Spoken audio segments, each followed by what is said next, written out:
안녕하십니까. 개띠 임일간의 기해년 운세에 대해서 말씀드리겠습니다. 자, 임일간이 기해년을 봤을 때 기라는 글자는 정관이라는 역할로 정신적인 작용을 하게 됩니다. 또한 이 해라는 글자는 비견이라는 역할로 작용을 하게 되면서 특히 지지에 있는 비견을 우리는 걸록 이렇게 얘기를 합니다. 이건 12운성의 용어죠. 또한 해중에 장생하고 있는 갑이라는 기운은 식신의 기운으로 작동을 하면서 이러한 식신을 낳기 위한 걸록과 비견의 행동이 이어지는 것입니다. 개띠한테 돼지의 해가 온다는 의미는 겁살이라는 12신살의 이론이 적용됩니다. 자, 그러면 이 정관이라는 글자가 천간에서 와서 이 사람의 정신과 생각과 의지를 관장하게 되는데, 보통 정신과 생각과 의지가 조직 내에서 아니면 단체 내에서 그 리더의 입장에 있는 사람이라면 이러한 생각의 변화가 굉장히 중요하게 작용을 합니다. 하지만 내가 리더급에 있지 않고 어떤 주어진 일을 해야만 하는 입장이라면 나의 정신과 생각과 의지는 큰 파급력을 일으키기보다는 자신의 생각과 의지로 축소되는 것이지요. 자, 근데 이런 천간의 기운이 정관으로 작동을 하게 됩니다. 자, 정관이라 하면 그냥 소위 말하면 준법 정신입니다. 내가 필요하면 또 머리도 숙인다. 똑같은 의미로 내 주장을 하기 전에 내가 합당하면 난 충분히 수긍하면서 조직이나 단체나 어떤 가족 상황에서 난 그 사람들의 의견을 받아들일 준비 자세가 돼 있다. 이렇게 해석을 하시면 됩니다. 그래서 정관이라는 것들이 나한테 영향을 미치는 사주나 그런 운에서는 사람이 상당히 뭐랄까 좀 얌전해집니다. 또 내 주장을 강하게 내세우기보다는 내가 해야 될 일에 집중하게 됩니다. 또한 내가 이렇게 뭔가 이런 정신적인 상태가 있다 보니까 정관의 운에서는 내가 어떤 조직이나 단체나 사회생활이나 동창회 이런 데서 어떤 간부를 맡게 됩니다. 뭐 회장을 맡거나 총무를 맡거나 아니면 비중 있는 위원회의 위원이 되기도 하지요. 또 실제로 그렇게 간부를 뽑을 때 자기도 모르게 한번 해볼까? 나도 저거 한번 나가볼까? 이런 생각을 갖게 됩니다. 또한 근데 이런 것들이 실제에는 해라는 글자의 영향을 많이 받게 되는데요. 해라는 글자는 두 가지죠. 비견이라는 역할도 하면서 걸록이라는 역할도 하게 됩니다.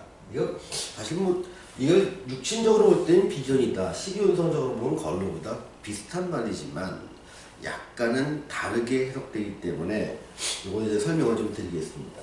자, 비견이라는 것들이 갖는 기운들은 뭐냐면 뭔가 내가 생각한 것에 추진력을 얻게 됩니다. 추진력을 행동력이라고 하는 거지요. 가령 예를 들면 그렇습니다.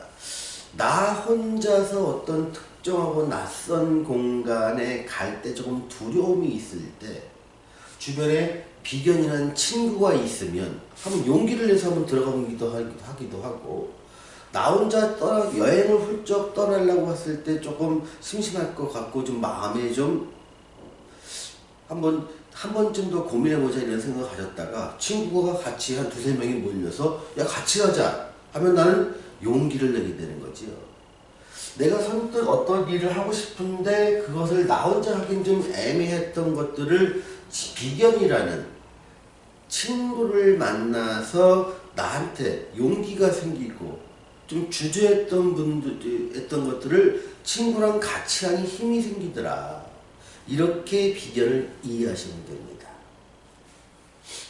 그런데 걸록이라는 경우도 마찬가지입니다. 걸록은 일간 자체가 운에 와서 이제 내가 생각한 것을 주장하고 싶다. 내가 생각한 것을 행동하고 싶다. 더 이상 남의 눈치를 보지 않고 그것이 옳다면 나는 과감하게 추진하고 싶다는 행동력으로 이어집니다. 그래서 걸록이라는 것을 예로부터 굉장히 중요시했던 것도 사실입니다. 자, 그러면 이렇게 정관의 생각을 갖고 준법 정신도 있고 필요한 머리도 숙이고 내 주장을 하기보다는 온당한 일을 하겠다는 생각을 갖고 있으면서 내 생각에 추진력까지 겸비하게 되는데 그 방향성은 여기에 있습니다. 장생하는 갑이라는 식신에 있지요. 그 목적, 이렇게 행동하는 목적은 뭐냐면 나의 새로운 의식주를 확장하기 위한 행위들이라고 보면 됩니다. 내가 입는 거 또는 먹는 거, 또 주거 공간 이런 것들은 어떤 경우에는 직업으로 이어지기도 하고요. 또 어떤 경우에는 대인관계로 이어지기도 합니다. 이게 다 복합적으로 나타내는 것이지요.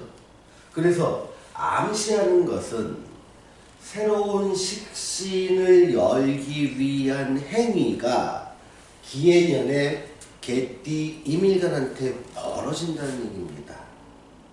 자, 그러면 이런 행위가 이어지는 상황을 한번 보겠습니다. 기해년이 오기 전에 무술년이 왔습니다. 무술년에는 어떤 병화라는 것들과 정화가 힘을 못 쓰게 되고요. 또 무라는 기운과 그 기라는 기운 역시 상당히 세력을 잃게 됩니다. 그걸 시리운성에서 이 두 개의 기운이 입고된다 이렇게 얘기를 하게 되는 거지요. 이 병화가 입고된다고 하면 내가 큰 돈 들어갈 일이 생겼다. 무토가 입고된다 하면 나의 조직 내에서의 입지가 상당히 위태로워짐에 따라서 내 직장을 잃게 된다. 이런 상황들이 발생을 하고, 만약에 여성분이라면 내 배우자의 입지가 상당히 불리해졌으니 이제는 더 이상 배우자의 수입만으로만 내가 의존해서 살림하기 어렵게 돼서 뭔가 나도 새로운 일을 하고 싶다. 그것이 나한테 새로운 의식주를 가져다 줄 수 있는 상황으로 나는 내 머리도 숙이면서 비견과 걸룩에 한번 내 일을 한번 해보고 싶다. 이런 쪽으로 나타나게 됩니다. 자, 그러면서 그것이 겁살로 작용하게 되니 내가 새롭게 일을 하고 싶은 분야는 나한테 익숙하지 않은 분야다. 낯설다. 낯선 분야다. 낯선 환경이다. 낯선 아이템이다. 낯선 서비스다. 이런 쪽에서 새로운 나의 밥거리를 의식주를 확장시킬 수 있는 직업이나 행동들을 기해년에는 하게 된다. 이렇게 이야기를 할 수가 있는 것이지요.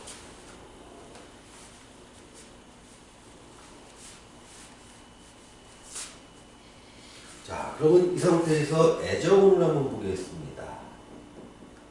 애정운은요, 관성의 기운이 와서 뭔가 여성한테는 나도 이제는 가정을 한번 이루어 볼까라는 생각을 하게 됩니다. 결혼에 대한 생각이죠. 그런데 실제로 작용하는 것은 걸록의 기운과 비견의 기운이다 보니, 비견의 기운이 왔다는 것은 내 짝을 누군가 다른 여자한테 뺏길 수 있는 그런 상황이라는 것이죠. 이 비견은 이민간의 입장에서는 나 아닌 다른 여자라고 볼 수 있습니다. 그래서 애정운 쪽에서는 그렇게 좋다고는 볼 수가 없네요. 또 남자의 경우도 마찬가지로 이런 비견이나 겁재의 기운은 재성을 병이나 정을 갖다가 기운을 못 쓰게 만드는 기운이다 보니, 역시 남자의 경우에도 애정운에 대해서는 상당히 어려운 한 해가 될 것 같습니다. 자, 재물운과 취업운, 사업운을 같이 보겠습니다. 자, 이때 기존에 직장인이라면 직급이 부장급 이상인 경우와 과장 이하인 경우라고 나눠보겠습니다. 부장급 이상의 고위직이라면 기해년에 내 직장에 불안정이 옵니다. 그래서 회사를 그만두게 될 상황으로 상당히 몰리게 됩니다. 이것은 자이든 타이든 내 직장의 불안정성은 상당히 강하게 몰려올 것이니, 이에 대한 대비책이 좀 필요하다고 말씀드리겠습니다. 또한 과장급 이하에 한참 실무하는 사람이라면 두 가지의 갈등이 생깁니다. 내가 불안정한 직장을 계속 참고 다닐 것인지, 아니면 창업을 할 것인지에 대한 고민을 할 가능성이 매우 커집니다. 그런데 사주에 따라서 창업을 해도 좋을 사주가 있고 창업을 하면 안 될 사주가 있습니다. 여러분의 한 번의 선택은 어떤 방향으로든 걸록의 기운과 비견의 기운이 왔으니 선택을 할 것이지만, 그 선택의 결과가 좋을지 나쁠지는 여러분의 사주와 대운에 따라서 결정됩니다. 그러니 선택을 하시기 전에 한 번쯤 상담을 받아보시는 것도 나쁘지 않을 것이라 생각이 듭니다. 또한 신규 취업을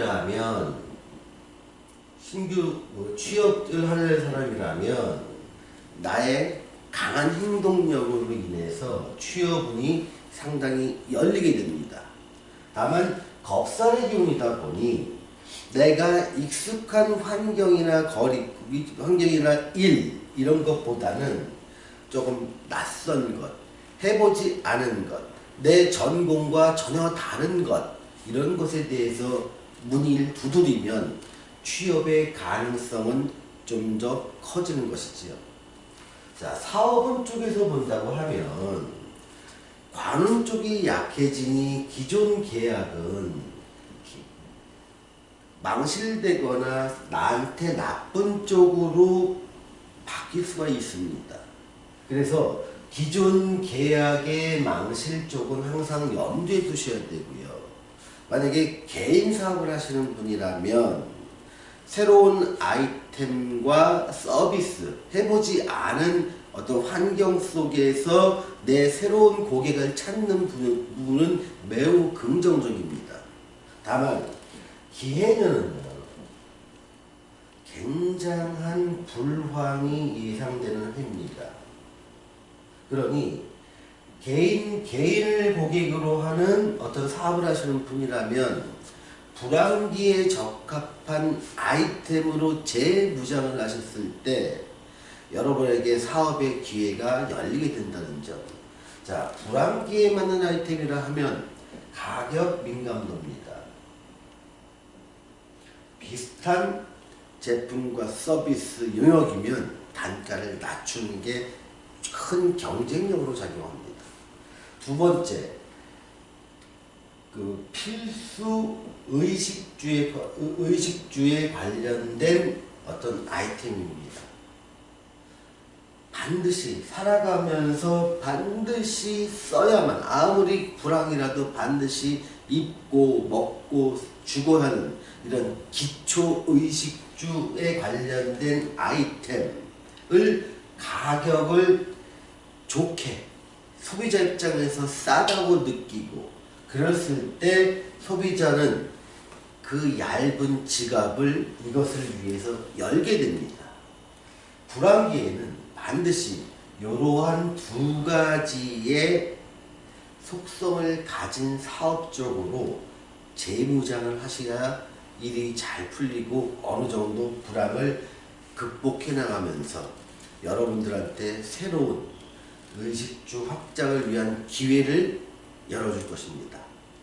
오늘은 개띠 2일간의 기해년 운세에 대해서 말씀드렸습니다. 감사합니다.